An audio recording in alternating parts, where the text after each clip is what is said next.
pwede namin daling sa bus para sa bus na lang kami kakain. Mukha naman siyang masarap. Dahil paborito ni Besh ang mga chicken. Dito kami sa fried chicken master. And then our drink is paborito ni Besh din, yogurt duo. Yan. So kami guys, ako yung vlogger. O, siya na, ikaw na Besh. So yun na, kakain muna kami. Papunta na kami kasi sa factory. So mamaya ulit. Bye. Magkano? 75 isa. Masarap pa yan. Masarap ito kasi may halo siyang yogurt. Diyan kami bumili sa yogurt too. At saka dito sa fried chicken master. Natin. Besh. Okay na. Besh. Yay!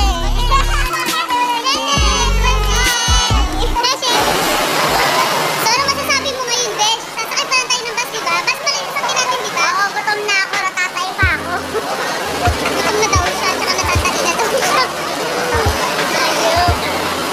So yan, kailangan kasi nakamask kami dito. Kasi bawal na rin yata sa panahon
nilakad lang namin.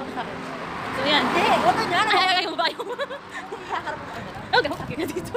Mamaya ito. Awit na po, guys. Hindi po, naka-stop eh. Mabesh, pwede na yan, mapakamatay ka. So ayan yung Coco. At ayun ang 7-Eleven. Papasok tayo dyan. Baka mahuli tayo dito. Papasok tayo Wala ko. dyan. Pupunta sila sa kasukulit pa. Eh, pumalang mo sila. Ito na yung tumawid. Hindi mo umi-stop eh. Hindi, umi-stop din yan. Ayun, may number. Sa atin tayo mag-vlog tayo. Dali. Hello vlog! Welcome to my guys! Gago. Gago ko. Gago ko. Gago ko. So yun na, papunta na kami. Titingnan namin kung talagang mura yung chocolate na sinasabi ng mga ibang nagbablog na napanood namin dito sa Taiwan. Guys, ako ang babudgetan ko lang talaga. Sana lower sa 1,000 gusto ko. Yun lang magastos ko. Kaya titingnan po natin kung gaano karami yung mabibili natin sa ganong presyo. Oo nga po. Worth it sa pero nakita namin kasi dun sa isang vlog ni Kuya, tawag dito? Huwag mo na kwento yung kay Kuya. Worth of 1,000 lang, isang box na siya. So, titingnan natin kung may mura. Pero mahirap mag-expect ng too much siya. Oo. So, titingnan natin. Nagkataon sa kanila kasi mas maraming free. Tsaka sabi daw nila kasi bawal daw yung camera. So, susubukan natin mag-video sa loob. So, ito siya. Oh, yan. Ito siya. So, papasukin natin siya. Sarado na.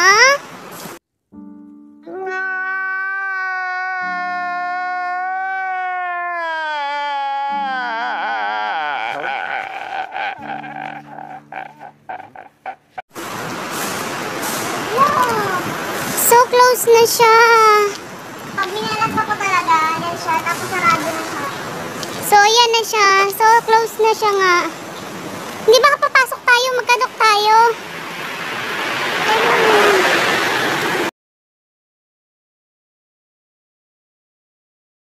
Ayun! Ayun, napagod ang aking sama. Ayun, na-lonely na siya ngayon kasi sarado ang factory market. Guys, hindi lang yung effort yung nasayang, pati yung pinamasahe namin papunta dito. Tama. Dahil sarado siya, guys, mapapamura ka ng pakshit malutong. Nakinambuha. Sarado pala yung buisit na yan. Napagod kami ngayon yung effort, tsaka yung pamasahe. Yung mga aming outfit. Pero, baka may alam pa yung factory worker. Pwede ba ilayo mo sa akin to? Ayoko makita ito. Maita ulo ko. Factory. Chocolate ang factory. Tama yung factory. Sana tayo sasakay. Sa may bus stop.